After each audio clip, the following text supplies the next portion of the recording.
Ayan mga kamader, magputis pa tayo.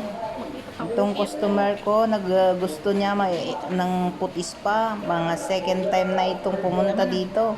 Lumambot na yung paa. Ayan, ni-scrub natin muna. Kasi gustong gusto niya malambot. Pagkatapos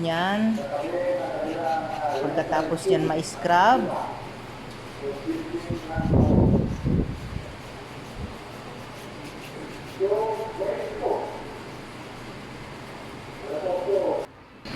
Yan, ini-exfoliate natin ang paa para matanggal-tanggal naman yung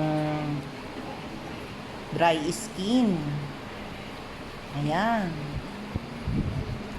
Exfoliate. Pagkatapos naman ng exfoliate, lagyan natin ng mask. Ayan. Para moisturizing. Yan ang mask. YouTube kasi naranasan Tapos natin i-apply yung mask. Hirap natin ng plastic cling film. Yan. Para hindi makalat ang mask. Ilang buwan na?